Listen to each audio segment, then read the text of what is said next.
La Centrafrique, d'abord, une semaine après le coup d'État, la priorité affirmée de Michel Djotodia, c'est de sortir de la crise. Le président autoproclamé du pays est moins clair sur les élections prévues dans 3 ans après la période de transition. Il laisse entendre qu'il pourrait ne pas se présenter sans être très précis. Et Michel Djotodia s'est aussi offert son premier bain de foule. Ilham Taoufiki, notre envoyé spécial à Bangui, y a assisté. Alors Ilham, que signifie cette sortie publique sur la place centrale de la capitale centrafricaine ? Alors oui, Marion, Michel Djotodia s'est offert son premier triomphe, un triomphe dans le premier sens du terme, depuis sa prise de pouvoir le week-end dernier. Il faut dire que tout cela a été quelque peu organisé. Sur la place de la République, ils étaient déjà des centaines à l'attendre avec des pancartes. Les représentants des différentes communautés étaient présents.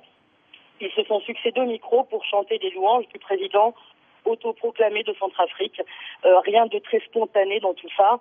Djotodia a pris la parole, il a promis aux Banguissois la démocratie et une rupture avec l'ancien régime de François Bozizé, mais je dois vous avouer que le spectacle offert ce matin ne laissait pas présager cette rupture.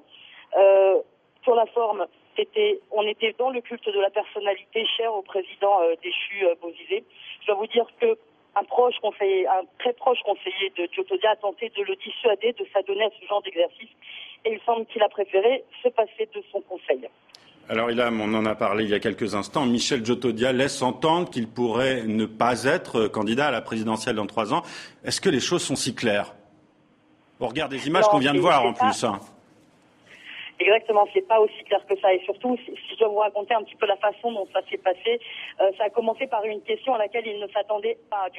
Michel Djotodia a demandé aux journalistes de lui communiquer les questions au préalable.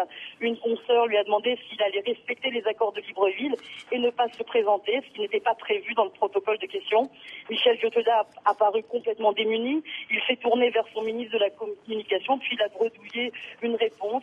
Il a donc concédé que les accords de Libreville prévoyaient que ceux qui commandaient la transition ne se présenteraient pas à l'élection de 2016. En revanche, il n'a jamais parlé de lui à la première personne et a laissé entendre qu'il organiserait un référendum. Donc tout cela reste très très flou, comme vous le disiez.